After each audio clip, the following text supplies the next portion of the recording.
प्रसाद त्याच्या आईला एक आठवड्यापासून शोधत होता. आज तो निराश होऊन रस्त्याच्या बाजूला असलेल्या एका बेंचवर जाऊन बसला. इकडे तिकडे पाहत मनात म्हणाला, आई कुठे आहेस तू? किती शोधू मी तुला? देवा माझ्या आईला सुखरूप ठेव. तेवढ्या तिथे एक गरीब स्त्री आली आणि त्याला म्हणाली, दादा थोडे पैसे द्या, माझा मुलगा कालपासून उपाशी आहे. तुमचे खूप उपकार होतील. तेवढ्यात प्रसादने जवळच असलेल्या दुकानातून काही बिस्किट, पुडे, केक आणि एक पाण्याची बाटली त्या बाईला घेऊन दिली. तेव्हा ती आई आपल्या त्या लहान लेकराला खूप प्रेमाने तिथेच बसून स्वतःच्या हाताने भरवू लागली. ते पाहून प्रसादच्या डोळ्यांमध्ये अश्रू आले.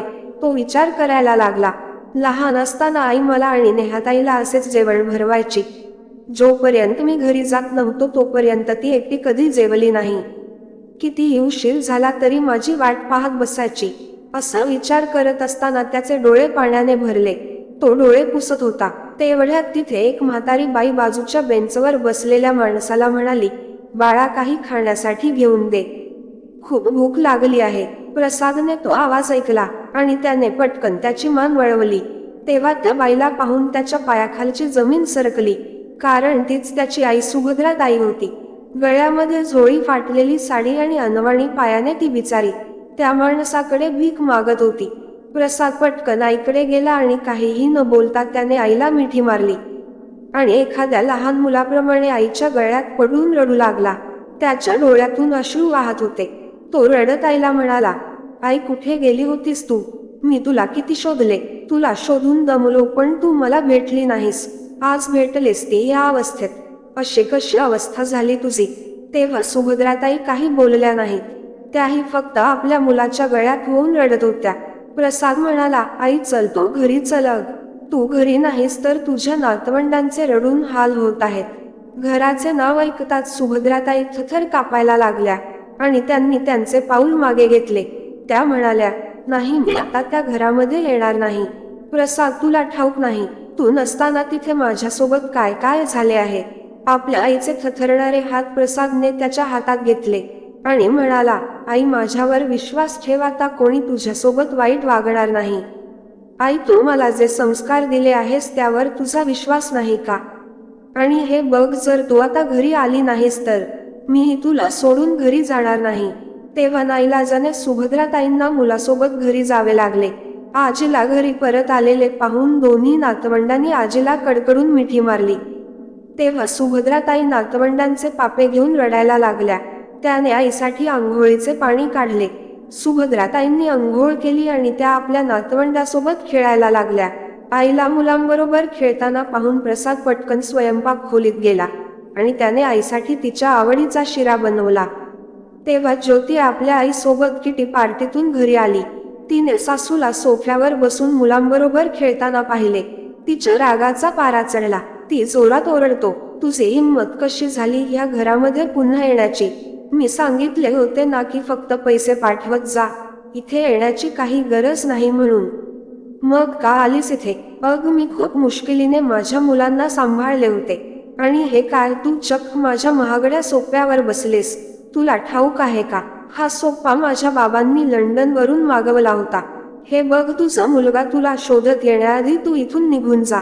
ज्योतीने असे बोलत सोबत सुभद्राताईंना जोरात धक्का दिला. तेव्हा प्रसादने आपल्या आईला पाठीमागून येऊन सांभाळले आणि म्हणाला, आई तू ठीक तर आहेस ना? त्याने आईला बाजूच्या खुर्चीवर बसवले आणि ज्योतीच्या कानाखाली एक लगावून दिली. तो म्हणाला, तुझी हिंमत कशी झाली माझ्या आईबरोबर असे वागण्याची? प्रसादला अचानक तिथे आलेले पाहून दोघी मायलेकी अवाक राहिल्या. ज्योती म्हणाली, तुम्ही कधी आलात? तुम्ही तर परदेशी गेला होतात ना? तेव्हा प्रसादने पुन्हा एकदा ज्योतीच्या कानशिलात ठेवून दिली. तो म्हणाला, गेली 3 महिने माझी आई बेपत्ता होती, तरी मी परदेशात जाईन असे वाटलेच कसे तुला? तो फक्त एक बहाणा होता. मी तर माझ्या आईला शोधत होतो. तो पुढे म्हणाला, तुझी हिंमत कशी झाली की तू माझ्या आईला कामवाली म्हणून तुझ्या मैत्रिणीच्या घरी पाठवले? ते तर चांगले झाले मिस्टर जगतापने मला फोन करून सर्व काही सांगितले नाही तर. तेवढ्यात ज्योतीची आई म्हणाली, नाही जावई बापू असे काही नाही. विहीणबाईच म्हणाल्या होत्या की.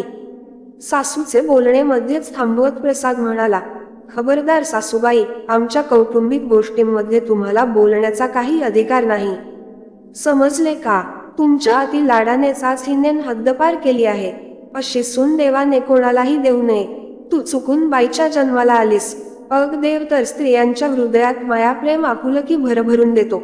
मग ती माया आपल्या मुलांसाठी असू देत किंवा मग कोणत्याही आईसाठी. पण तू तर माझ्या आईला तुझ्या मैत्रिणीच्या घरी कामवाली म्हणून पाठवले आणि तेही पैशांसाठी. मला तर लाज वाटते तुला माझी बायको म्हणून घेताना. ज्योती म्हणाली, अरे मग जरा काम केले म्हणून काय लगेच ह्या म्हातारीचे हात पाय काय मोडले का? हिला कामाला लावून मी तर तुमचीच मदत करत होते. तुम्ही तर दर महिन्याला माझ्या हातामध्ये 20-25 हजार रुपये ठेवता आणि सांगता की घर चालव. एवढ्या पैशात घर चालते का? अहो, जर ही म्हातारी आपल्यासाठी थोडेसे काम करून काही पैसे कमवायला लागली तर यामध्ये काय अडचण आहे? तसेही ही तर दिवसभर घरात फक्त पडून असते. ज्योती सासूला डोळे वटारून म्हणाली, काय सासूबाई, तुम्हाला काही अडचण आहे का? मी बरोबर बोलत आहे ना? सांगा मग तुम्हीच तुमच्या मुलाला. पण सुभद्राताई रडत होत्या, त्या काही बोलल्या नाहीत. तेव्हा ज्योती सासूचा हात पकडून मोठ्या आवाजात म्हणाली, सासूबाई तुम्ही बोलत का नाहीत? तेव्हा प्रसादने आपल्या बायकोच्या आणखी 2-3 कानशिलात ठेवून दिल्या, ज्यामुळे ज्योती दूर जाऊन पडली. प्रसाद म्हणाला, तुझी हिंमत होतेच कशी जे तू माझ्यासमोरच माझ्या आईचा अपमान करत आहेस? तेव्हा ज्योतीची आई रागावलेल्या आवाजात म्हणाली, जावई बापू, हे तुम्ही काय करताय? प्रसाद म्हणाला, तुम्ही दोघी कानोघडे ठेवून नीट ऐका. माझ्या आईने मला खूप कष्टाने शिकवले, माझे पालन पोषण केले आहे. त्यामुळे मला इतर मुलांसारखा समजू नका जो बायकोचे ऐकून आपल्या आईला दूर करेल. हे बघा सासूबाई, तुम्ही तुमचे आणि तुमच्या मुलीचे सामान उचला आणि निघा इथून. प्रसादने असे बोलताच दोघी मायलेकीच्या पायाखालची जमीन सरकली. त्या विचार करत होत्या, आता काय होईल? हा खरेच आम्हाला घराबाहेर काढतो की काय? तेव्हा सुभद्राताई जमिनीवर पटकन बसल्या. त्यांना त्यांच्या अंगातून त्राण गेल्यासारखे वाटत होते. त्या रडायला लागल्या आणि म्हणाल्या, जाऊ देत बाळा, तू तुझा संसार माझ्यामुळे तोडू नकोस. आईची अवस्था पाहून प्रसाद आईला घेऊन त्यांच्या खोलीत गेला आणि आईचे अश्रू पुसत म्हणाला, आई मी आहे ना, तू काळजी का करतेस? तुला माझा संसार मोडेल याची भीती वाटते, पण मला आता मी घरात नसताना ज्योती तुझ्या बरोबर कशी वागेल याची भीती वाटत आहे. म्हणूनच आता मला ती या घरात नको आहे. आई, आधी तू मला सांग की ज्योतीने तुझ्यासोबत काय केले आहे? माझ्या ऑफिस मधल्या लोकांच्या घरी तू कामवालीचे काम करत होतेस. आई, ते लोक माझ्याबद्दल काय विचार करत असते? आई, तुझा खूप अपमान झाला. कोणी तुझा अपमान झालेला मला अजिबात सहन होत नाहीये. आई, तू मला फक्त एकदाच तुझ्याबरोबर काय काय झाले ते सांग, मग बघ मी या सर्वांचे काय हाल करतो. तेव्हा सुभद्राताईंनी प्रसादकडे पाहिले आणि म्हणाल्या, सुनबाईची एक मैत्रीण नीता, तिने मला खूप असे म्हणताना त्या रडायला लागल्या. प्रसादने आईला प्यायला पाणी दिले तेव्हा त्या पुढे सांगू लागल्या, सुनबाईची मैत्रीण नीताच्या घरी मी कामवाली म्हणून काम करत होते. नीताची मुलगी श्वेता म्हणाली, मम्मी, तू त्या म्हातारीला कामावर ठेवले आहे आणि पण ती व्यवस्थित काम करत नाही. हा बघ, माझ्या ड्रेसला काल हा सॉसचा डाग लागला होता, तिने व्यवस्थित धुतला नाही. आता तू सांग, मी शाळेमध्ये हा घाणेरडा युनिफॉर्म घालून जाऊ का? हिच्यापेक्षा जर आपली पूर्वीची कामवाली चांगली होती. तेव्हा तिचा भाऊ सोनू म्हणाला, हो मम्मी, काढून टाक तिला. माझ्या खोलीतील एक वस्तू सुद्धा जागेवर सापडत नाही आणि जेव्हा माझे मित्र आपल्या घरी येतात तेव्हा ती न विचारता माझ्या खोलीमध्ये येते आणि एवढेच काय, पण तिचा खूप घाणेरडा वास येतो. एक तर मला ह्या बाईला आंटी सुद्धा म्हणावेसे वाटत नाही. मी तिला आंटी म्हणालो की माझे मित्र हसतात आणि म्हणतात की तुमची नातेवाईक आहे का? तेव्हा नीता म्हणाली, ठीक आहे श्वेता, तू उद्या दुसरा शर्ट घाल आणि सोनू, उद्यापासून तुझ्या सर्व वस्तू तुला जागेवर मिळतील. आता तुम्ही जा, मी त्या कामवालीकडे पाहते. त्यानंतर नीता सुभद्राताईंना आवाज देते तेव्हा सुभद्राताई काही उत्तर देत नाहीत. तेव्हा नीता घराच्या मागे सर्वंट क्वार्टर्समध्ये जाऊन पाहते तेव्हा सुभद्राताई स्टीलच्या छोट्याशा ग्लासमध्ये चहा पीत बसलेल्या होत्या. तेव्हा नीता म्हणाली, का ग सुभद्रा, तुला इथे आराम करण्यासाठी आणि चहा पिण्यासाठी आणले आहे का? अचानक नीताला समोर पाहून सुभद्राताईंचे गरम चहाने तोंड भाजले. त्यांनी चहाचा कप पटकन बाजूला ठेवला. नीता पुढे म्हणाली, मला ज्योती म्हणाली होती की तुला घरातील सर्व कामे येतात. आणि तू मुलांची देखभाल सुद्धा करू शकतेस, त्यामुळे मी तुला इथे कामावर ठेवून घेतले आहे. माझ्या घरामध्ये राहतेस, 3 टाइम खातेस आणि तरी सुद्धा एकही काम व्यवस्थित करत नाहीस. सुभद्राताई हात जोडून म्हणाल्या, मॅडम माझ्याकडून काय चूक झाली मला सांगा. जी चूक झाली ती मी नक्कीच सुधारेन. तेव्हा नीता म्हणाली, तुला सुधारावे तर लागणारच आहे. दर महिन्याला माझ्याकडून कामाचे 8,000 रुपये घेतेस. हे बघ, यापुढे जर काही चूक झाली तर याद राख, मी ज्योतीकडे तुझी तक्रार करेन आणि पैसे पूर्ण देणार नाही. एक तर तू माझ्या मुलीचे कपडे व्यवस्थित धुतले नाहीस आणि माझ्या मुलाचे सामान इकडून तिकडे उगाचच नेऊन ठेवतेस. उद्यापासून मुले जसे सांगतील तसेच करायचे. मी एकटेच तुझी मालकीण नाही, ह्या घरातील प्रत्येक सदस्य तुझा मालक आहे. तुला सर्वांचे ऐकावे लागेल. आता लवकर सर्व कामे कर. जेव्हा पहावे तेव्हा गुपचूप दिवसभर खात राहतेस. ह्या ज्योतीने पण मला कुठे फसवले आहे काय ठाऊक, असे बडबड करत नीता तिथून जाते. बिचाऱ्या सुभद्राताईच्या डोळ्यात पाणी आले. त्यानंतर त्यांनी तो थंड झालेला चहा एका घोटातच संपवला आणि पदराने अश्रू पुसायला लागल्या. लगेचच त्या स्वयंपाक खोलीत गेल्या आणि मग नीताने सांगितल्याप्रमाणे सर्व काम केली. पाहता पाहता 1 वाजला. नीता जेव्हा पाणी घेण्यासाठी स्वयंपाक खोलीत आली तेव्हा सुभद्राताई घाबरत म्हणाल्या, मॅडम तुम्ही म्हणाल तर मी थोडासा नाश्ता करू, खूप जोरात भूक लागली आहे. नीता म्हणाली, का तू सकाळीच तर चहा पिला होतास ना.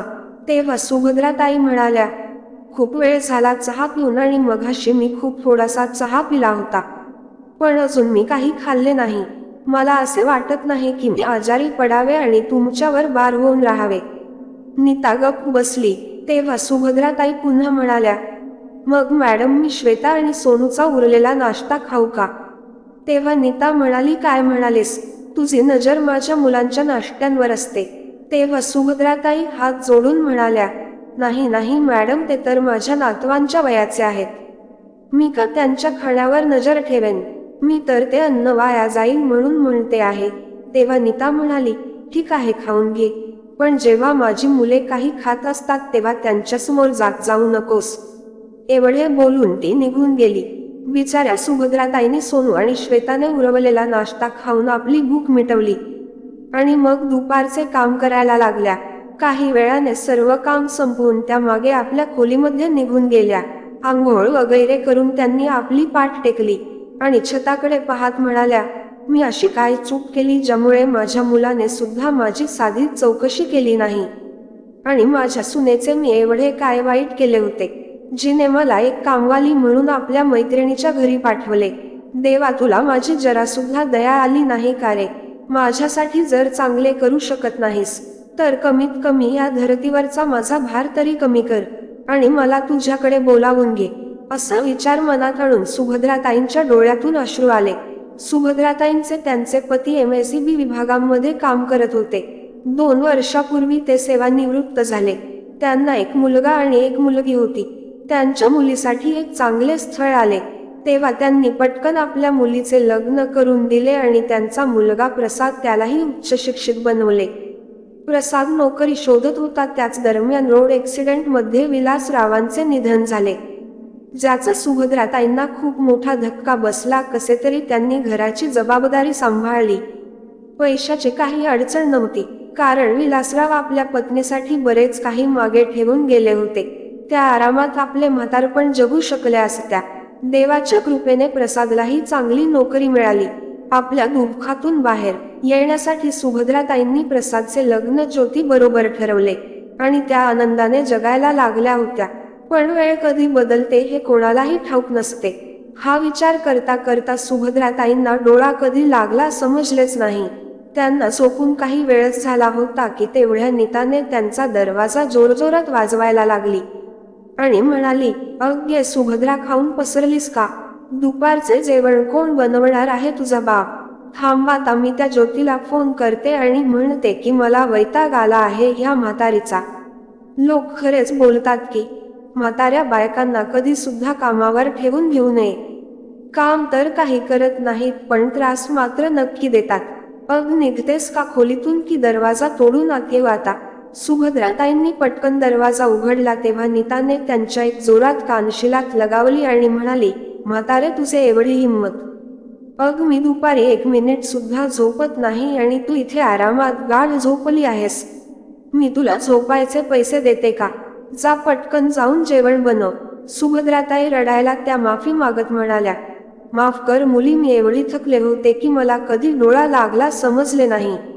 नीता म्हणाली, खबरदार जर मला पुन्हा मुली वगैरे म्हणालीस तर. मी तुला काय सांगितले होते की तू मला मॅडम म्हणायचे आहेस आणि न विचारता झोपायला कशी आलीस इकडे. मी तुला आजचा पगार देणारच नाही बघच तू. यावर सुभद्राताई काहीच बोलले नाही. त्या गुपचूप काम करायला लागल्या. इकडे नीताने ज्योतीला फोन लावला आणि तिला खूप सुनावले. ती म्हणाली, ज्योती ही असली कसली कामवाली माझ्या घरी पाठवून दिलीस. एक काम धड नीट करत नाही. जेव्हा पाहावे तेव्हा झोपलेली असते. जर असेच चालत राहिले तर पुढच्या महिन्यात मी तिला परत तुझ्याकडे पाठवणार आहे. ज्योती म्हणाली, हे बघ नीता, तू माझी मैत्रीण आहेस त्यामुळे मी तुला माझ्या ओळखीतली बाई पाठवली होती. आजच्या जमान्यामध्ये विश्वासू कामवाली मिळत नाही. एखादी भाकरी जास्त देत जा तिला, मग बघ कशी कामे करते. बरं ऐक ना, जरा तिला फोन देतेस का? मी तिच्याशी बोलते. असे म्हणताच नीताने फोन दिला आणि तिथून निघून गेली. तेव्हा ज्योती म्हणाली, काय झाले आई? मला तर असे वाटत आहे की तुम्हाला तुमच्या मुलीला आनंदी पाहायचे नाही, त्यामुळेच तिकडे प्रॉब्लेम करत आहात. तुम्ही म्हणाल तर तुमच्या मुलीच्या सासरी सांगू का की तुम्ही कुठे काम करता आणि काय काम करत आहे. तेव्हा सुभद्राताई म्हणाल्या, नको ग सुनबाई, माझ्या मुलीच्या सासरी हे कळू देऊ नकोस. नाहीतर तिला तिच्या सासरचे बरेच ऐकवतील, नावे ठेवतील, तिचा संसार खराब होईल. अग पण सुनबाई, तूच तर मला इकडे नीताकडे पाठवले होतेस. तू म्हणाली होतीस की तुझी मैत्रीण आहे, तिला आई आणि सासूही नाही, त्यामुळे तिला जन्मलेल्या बाळांची काळजी कशी घ्यायची हे ठाऊक नाही. मुलांची काळजी कशी घ्यायची हे शिकवून एका आठवड्यात परत या म्हणाली होतीस. पण नीताची मुले खूप मोठी आहेत आणि मला इथे येऊन 3 महिने झाले, तरी तू मला न्यायला आली नाहीस आणि मला इथेच कामवाली म्हणून कामावर ठेवून घ्यायला लावले आहेस. सुनबाई, तू माझ्यासोबत असे कसे करू शकतेस? देवाला तरी घाबर, मी तर तुला माझ्या मुलीप्रमाणे प्रेम केले होते आणि तू माझ्यासोबत असे का केलेस? असे बोलून सुभद्राताई फोनवर रडायला लागल्या. तेव्हा ज्योती म्हणाली, जास्त नाटक करायची गरज नाही. आणि तुम्हाला काय वाटते, या वयात कोण तुम्हाला चांगल्या कामावर ठेवून घेईल? तुम्ही इथे माझ्या घरामध्ये असताना 3 टाइम बसून फुकट होतात. इथे फुकटचे खाण्यापेक्षा तिकडे काहीतरी काम करून खात आहात, मग चांगले नाही का? आणि वरून तुम्हाला चांगला पगारही मिळतो. जे 4 पैसे तुम्हाला मिळत आहेत त्याच तुमच्या पैशातून रक्षाबंधन आणि दिवाळीला, भाऊबीजेला तुमच्या मुलीसाठी भेटवस्तू पाठवले जातात. मग जर तुम्ही काम करणार नाहीत तर ते सर्व बंद होईल. त्यामुळे गुपचूप आहे तिथे काम करत राहा, नाहीतर मुलगा आणि नातवंडांचे तोंड पाहण्यासाठी सुद्धा तरसवून टाकेन. एवढे बोलून ज्योतीने फोन कट केला. सुभद्राताई विचार करायला लागल्या, सुनेचे तर लक्षात येते, पण माझा मुलगा कोणत्या जगामध्ये जगतोय, ज्याने 3 महिन्यांपासून आपल्या आईला पाहिले नाही. मग त्याने मला शोधण्यासाठी काहीही हालचाल केली कशी नाही? बरं, तो बायकोला सुद्धा प्रश्न विचारत नाही की आई कुठे गेली आहे. देवा, काय दुनिया बदलली आहे. आई वडिलांनी मुलांवर केलेले प्रेम, माया, त्यांचे पालन पोषण मुले कशी विसरून जातात. तेवढ्यात नीता तिथे आली आणि म्हणाली, ओ महाराणी, कोणत्या स्वप्नामध्ये गुंग झाल्यात? स्वप्नातून बाहेर या आणि संध्याकाळचा चहा नाश्त्याची तयारी करा. आणि हो, परवा माझ्या काही मैत्रिणी घरी येणार आहेत, तेव्हा चांगल्या प्रकारे घराची साफसफाई कर आणि चहा, समोसे, कचोरी आणि जे काही तुला बनवायला येते ते सर्व काही बनव. पण एक मात्र लक्षात ठेव, मला न विचारता काही खायचे मात्र नाहीस, नाहीतर धक्के मारून घराबाहेर काढेन. एवढे बोलून नीता निघून गेली. 2 दिवसानंतर सुभद्राताई सकाळीच घर काम करायला लागल्या. त्यांच्या चेहऱ्यावरून दिसत होते की त्या खूप थकल्या आहेत. संध्याकाळी जेव्हा नीताच्या मैत्रिणी आल्या तेव्हा त्या सर्व तयारी पाहून खूप खुश होत्या. साधारण 3-4 तासानंतर जेव्हा सर्वजण जायला निघाल्या तेव्हा नीताची एक मैत्रीण रिचा म्हणाली, नीता, मला खूप तहान लागली आहे, 1 ग्लास पाणी देशील का? तेव्हा नीताने सुभद्राताईंना आवाज दिला, सुभद्रा, अगं सुभद्रा, 1 ग्लास पाणी घेऊन ये. तेव्हा सुभद्राताई हळूहळू चालत पाण्याचा ग्लास घेऊन आल्या. त्यांचे हात थरथर कापत होता, कारण त्या खूप थकल्या होत्या. जेव्हा त्या रुचाच्या हातात पाण्याचा ग्लास देत होत्या तेव्हा अचानक त्यांच्या हातातून तो ग्लास खाली पडला आणि घरात सर्वत्र पाणी झाले. रिचा म्हणाली, अगं नीता, अशा म्हाताऱ्या माणसांना कामावर का ठेवतेस? कोणी पाहिले तर तुझ्या विरुद्ध कंप्लेंट करतील. उगाच तुला जेलची हवा खावी लागेल. नीता तर तिच्याकडे बघ तर, तिला पाहून असे वाटते की तिने सकाळपासून काहीच खाल्ले नाही. पण मला हा त्यांचा चेहरा ओळखीचा वाटतोय. मला असे का वाटते की मी यांना कुठेतरी पाहिले आहे. त्यांच्याकडे पाहून त्या चांगल्या घरातील असतील असे वाटते. 3 महिन्यातून पहिल्यांदा स्वतःबद्दल चांगले शब्द ऐकून ताईंच्या डोळ्यांमध्ये वेगळीच चमक आली. त्या म्हणाल्या, हो मुली, मी एका चांगल्या घरातीलच आहे. माझी फसवणूक झाली आहे, त्यामुळे नाईलाजामुळे मी इथे राहत आहे. तेव्हा रिचा म्हणाली, हो लक्षात आले. मी जेव्हा नाशिकला गेलो होत तेव्हा तुम्हाला प्रसादच्या घरी मी पाहिले होते. तुम्ही आधी त्यांच्याकडे काम करत होतात का? पण त्यांनी तर सांगितले होते की तिथे फक्त त्यांची आई राहते. तेव्हा नीता म्हणाली, तू कोणाबद्दल बोलत आहेस? त्या आपल्या कंपनीचे प्रसादजी जे नाशिकला राहतात त्यांच्याबद्दल का? तेव्हा रिचा म्हणाली, हा तेच. यांची पत्नी ज्योती आपल्या सोबत किटी पार्टीमध्ये 6 महिन्यांपूर्वी आली होती. तू तिला विसरलीस का? तेव्हा नीता म्हणाली, अरे त्या ज्योतीनेच तर हिला माझ्याकडे पाठवले आहे. अरे मग काय, ही ज्योतीची सासू आहे. असे ऐकताच सुभद्राताई जोरजोरात रडायला लागल्या. आता ज्योती कशी आहे हे तिच्या मैत्रिणीलाही समजले होते. रुचाने सुभद्राताईंना दिलासा दिला. ती म्हणाली, काकू तुम्ही काळजी करू नका, आम्ही तुम्हाला पुन्हा नाशिकला पाठवून देऊ. पण आम्हाला त्या ज्योतीकडून ही अपेक्षा नव्हती की काही पैशांसाठी ती एवढी खालच्या तळाला जाईल. तेव्हा नीता म्हणाली, यात तर माझी ही चूक आहे. मी सुद्धा यांच्याबद्दल माहिती करून घेतली नाही. आणि काकू, तुम्ही मला हे सांगितले नाही की तुम्ही ज्योतीच्या सासूबाई आहात आणि गुपचूप माझ्या घरात काम करत राहिलात आणि मलाही पापाचे भागीदार बनवले. हे बघा काकू, आता तुम्ही माझ्या घरी काम करणार नाहीत. ह्या महिन्याचे पैसे मी तुम्हाला देते. तुम्ही गुपचूप इथून निघून जा. तेव्हा रिचा म्हणाली, नीता, यामध्ये यांचा काय दोष आहे ज्यामुळे तू यांच्याशी अशी बोलत आहेस? यांच्या जागी दुसरी कोणतीही कामवाली असती तरी देखील आपल्याला त्यांच्याशी अशा प्रकारे नाही बोलले पाहिजे. कमीत कमी त्यांच्या वयाचे तरी भान ठेव. तू असे कर, फक्त यांचे नाशिकचे तिकीट काढून यांना पाठवून दे आणि ज्योतीला फोन करून इन्फॉर्म कर. मी सुद्धा माझ्या नवऱ्याला सांगते प्रसादजींना फोन करून हे सर्व सांग म्हणून. असे बोलून सर्वजण आपापल्या घरी निघून गेले. दुसऱ्या दिवशी नीताने तिकीट काढले आणि सुभद्राताईंना त्यांच्या सामानासह बसमध्ये बसवले. पण सुभद्राताईंना नीताने ज्योतीच्या सांगण्यावरून चुकीच्या बसमध्ये बसवले, जेणेकरून त्या कधीच घरी पोहोचू शकणार नाहीत आणि वाटेतच धक्के खात राहिल्या. जेव्हा रुचाच्या नवऱ्याने प्रसादला फोन करून सर्व काही सांगितले तेव्हा तो खूप घाबरला. त्याच्या अंगावर काटा आला. प्रसादने कोणाला काही सांगितले नाही. मुलांना फोन करून आजी आली आहे का असे 2-3 वेळा विचारले, पण अजूनही आई घरी पोहोचली नव्हती. बराच वेळ झाला आणि आई आली नाही. तेव्हा त्याने आईला शोधायला सुरुवात केली आणि आज एका आठवड्यानंतर त्याला त्याची आई ह्या अवस्थेमध्ये मिळाली होती. सुभद्राताई विचारातून बाहेर आल्या. प्रसादने आईच्या कपाळावर हात ठेवला. त्याला जाणवले की आईला हलकासा ताप आला आहे. तेव्हा त्याने आईला औषधे दिली आणि आपल्या मुलांना आजीजवळ सोडून तो आपल्या खोलीत गेला आणि आपले सामान पॅक करायला लागला. प्रसादकडे पाहून ज्योतीच्या काहीही लक्षात येत नव्हते की हा आपले बॅग भरून कुठे निघाला आहे. तो ज्योतीला काहीच बोलला नव्हता, पण तरीही ज्योती म्हणाली, हे बघ प्रसाद, माझे ऐक, मी हे सर्व केले नाही. त्यात माझी काहीही चूक नाही असे मला वाटते. तुला तर ठाऊक आहे की तर सासूबाई त्यांच्या मुलीसाठी काय काय करत असतात. हे सर्व त्यांनी त्यांच्या मुलीसाठी संगोपनाच्या गोष्टी एका महिला केंद्रामध्ये शिकवायच्या आहेत आणि त्या तर तिकडे जाऊन घरोघरी जाऊन काम करायला लागल्या आणि तेही आपल्या ओळखीच्या लोकांच्या घरी. हद्द झाली तुझ्या आईची. तेव्हा प्रसाद म्हणाला, ठीक आहे, पण तू तर म्हणाली होतीस की आई तिच्या मैत्रिणींसोबत तीर्थयात्रेला गेली आहे. मग आई नीताकडे कशी पोहोचली? ज्योती गोंधळून गेली. ती काही बोलणार तेवढ्यात सुभद्राताई तिथे आल्या आणि त्यांनी त्यांच्या पगाराचे पैसे ज्योतीच्या हातामध्ये ठेवत म्हणाल्या, हे घे सुनबाई, ही माझ्या मागच्या महिन्याची कमाई आहे, पण आता मला तिकडे पाठवू नकोस. अरे प्रसाद, यापेक्षा तर मी माझ्या गावी राहत होते तेच चांगले होते. असे बोलत सुभद्राताई रडत आपल्या खोलीत निघून गेल्या.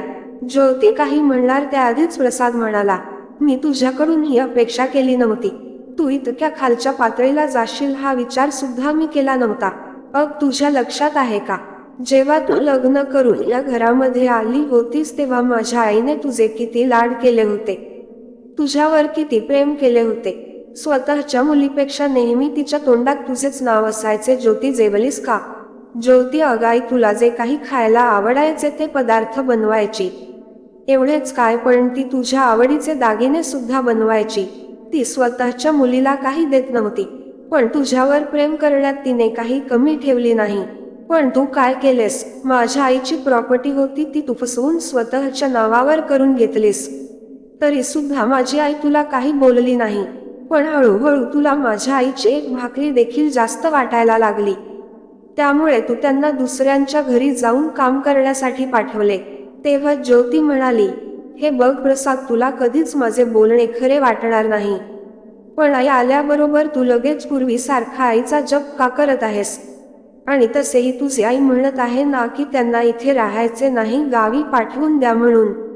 तर मग पाठवून दे ना त्यांना गावी, नाहीतर मग मीच इथून निघून जाईल. त्या सासूबाई पण ना आत्ताच घरी आल्या नाहीत की लगेच भांडणे लावली. आम्हा नवरा बायकोमध्ये यावर प्रसाद म्हणाला, माझी आई माझ्यासोबतच राहील. ज्योती म्हणाली, मला ते काही ठाऊक नाही, मलाही तुमच्या आईसोबत राहायचे नाही. मला त्या आपल्या संसारात नको होत्या. त्यामुळेच तर मी त्यांना इथून दुसरीकडे पाठवून दिले होते. त्यांची मुलगी नेहा वर्षातून 4दा येते. दरवेळेस तिला आले की काही ना काही भेटवस्तू असतेच. मग प्रसाद, तुम्हाला उगाच खर्चात टाकतात ह्या मायलेकी, म्हणून मी तुमच्या आईला माझ्या मैत्रिणीच्या घरी काम करण्यास लावले. काम करून जे काही पैसे येतात त्या पैशातून घेऊन देऊ देत, मग लेकीला काय हवंय ते. उगाच आपल्या डोक्याला त्रास होता. हे ऐकल्यावर प्रसादला राग आला आणि त्याने जोरात बायकोच्या कानशिलात ठेवून दिली. तो म्हणाला, किती नालायक बाई आहेस तू. माझ्या बहिणीच्या चोळी बांगडीच्या खर्चासाठी माझ्या आईला कामवाली म्हणून मैत्रिणीच्या घरी काम करायला लावलेस. तिचा हा मुलगा अजून जिवंत आहे. मी माझ्या बहिणीला आणि आईला काहीही कमी पडू देणार नाही. हे लक्षात ठेव. सुभद्राताईंनी हे सर्व काही ऐकले आणि त्या रडायला लागल्या. त्यांनी डोळे पुसले आणि त्यांच्या खोलीतून प्रसादला आवाज दिला. प्रसाद लगेच आईकडे आला आणि म्हणाला, काय झाले आई, तुला काही हवे आहे का? आई म्हणाली, बाळा, मला आता शहरामध्ये राहावेसे वाटत नाही. इथे माझे मन अजिबात लागत नाही. कृपा करून मला माझ्या गावी सोडून ये. तुझे खूप उपकार होतील. अरे, कोणी नसले तरी मी तुझ्या वडिलांच्या आठवणीत तिथे राहीन. या शहरात तर त्यांनी घर यासाठी घेतले होते की आपण सर्वजण एकत्र राहू, तरच एकमेकांबद्दल प्रेम राहील. प्रेम तर राहिले नाही. जी उरली सुरली इज्जत आहे तीच गुंडाळून मी इथून निघून जाईन. प्रसादला आता समजले की आईने सर्व काही ऐकले आहे. तो आईला म्हणाला, नाही आई, मी तुला एकटीला तिकडे पाठवणार नाही. ह्या वयात तुला माझी जास्त गरज आहे. तिकडे पाठवणार नाही. ह्या वयात तुला माझी जास्त गरज आहे. तिकडे जाऊन आजारी पडलीस तर कोण घेईल तुझी काळजी? पण सुभद्राताई काही ऐकायला तयार नव्हत्या. प्रसादने आईला समजावण्याचा खूप प्रयत्न केला, पण त्या म्हणाल्या, माझे जे काही व्हायचे ते होऊ देत. माझे वय झाले आहे. मी आणखी किती दिवस जगणार आहे? दुसऱ्या दिवशी आई गावी जाण्याचा हट्ट करायला लागली आणि गावी जायला निघाली. तेवढ्यात त्यांचा नातू आर्यन आजीच्या पाय धरून रडायला लागला. पण आता आजी तर आपल्या मुलाचा संसार वाचवण्यासाठी हे सर्व करत होती. हे त्या लहान जीवाला कसे कळणार? पण जाताना त्या ज्योतीला म्हणाल्या, मी सांगते ते लक्षात ठेव सुनबाई. तू बाभळ लावत असशील तर आज ना उद्या त्याचे काटे तुलाही टोचतील आणि तेव्हा तुला माझी आठवण येईल. एवढे बोलून सुभद्राताई कायमच्या गावी निघून गेल्या. 2 दिवसानंतर प्रसाद सुद्धा आपल्या आईकडे कायमचा गावी राहण्यासाठी गेला. सुभद्राताईने आपल्या मुलाला खूप समजावले, पण त्याने काही ऐकले नाही. बायकोशी असलेले सर्व नाते तोडून तो कायमचा आपल्या आईकडेच राहू लागला. तिथूनच ऑफिसला जाऊ लागला. असेच दिवस सरत होते. अचानक वृद्धापकाळाने सुभद्राताईंचा मृत्यू झाला. तरीही प्रसाद त्याच्या स्वतःच्या घरी गेला नाही. आता आर्यन सुद्धा मोठा झाला होता. काही वर्षानंतर त्याचे सुद्धा लग्न झाले आणि ज्योतीचा सून प्राजक्ता घरी आली. प्राजक्ता आणि आर्यनने एकत्र मिळून प्रसादचा बिझनेस सांभाळला आणि घरही सांभाळायला सुरुवात केली. आणि हळूहळू प्राजक्ता ज्योतीच्या सर्व वस्तू आपल्या नावावर करून घ्यायला लागली. आणि अखेर तो दिवस आला ज्याची ज्योतीने कधी कल्पना सुद्धा केली नव्हती. जे ज्योतीने कधी सुभद्राताई सोबत केले ते सर्व आज तिच्या सोबत व्हायला लागले. आणि एके दिवशी मुलाने आणि सुनेने ज्योतीला वृद्धाश्रमाचा रस्ता दाखवला तेव्हा आर्यन सुद्धा काही बोलला नाही, कारण त्याने सुद्धा आपल्या आईला कधी हेच करताना पाहिले होते. ज्योती जेव्हा वृद्धाश्रमात पोहोचली तेव्हा तिला जाणवले की आज तिच्या सासूचे बोलणे खरे ठरले. हा विचार करून करून ज्योतीला पश्चाताप व्हायला लागला. ती आपल्या दिवंगत सासूची मनातल्या मनात माफी मागायला लागली. तिने गावी जाऊन आपल्या नवऱ्याची देखील माफी मागितली, पण त्याने तिला माफ केले नाही आणि ती पुन्हा वृद्धाश्रमामध्ये गेली. तिला समजले की तिच्या बहिणीने सुद्धा कधीच तिच्या आईला देखील वृद्धाश्रमामध्ये पोहोचवले होते. त्यामुळे आता दोघी मायलेकी वृद्धाश्रमात जसे असेल तसे खाऊन आपले आयुष्य जगत होत्या. आर्यन आपल्या पत्नीसह अधूनमधून त्याच्या बाबांकडे म्हणजे प्रसादकडे जातात. त्यांनी अनेकदा प्रसादला घरी घेऊन जाण्याचा प्रयत्न केला, पण तो काही शहरात पुन्हा गेला नाही. तर मग मित्रांनो, तुम्हाला काय वाटते? प्रसादने आपल्या आईसोबत जाऊन गावी राहण्याचा निर्णय घेतला होता, तो योग्य होता की अयोग्य? कमेंट बॉक्समध्ये नक्की कळवा. स्टोरी चांगली वाटली असेल तर व्हिडिओला लाईक आणि चॅनलला सबस्क्राईब करा, कारण तुमचा एक सबस्क्राईब माझ्यासाठी 1 लाखाचा आहे.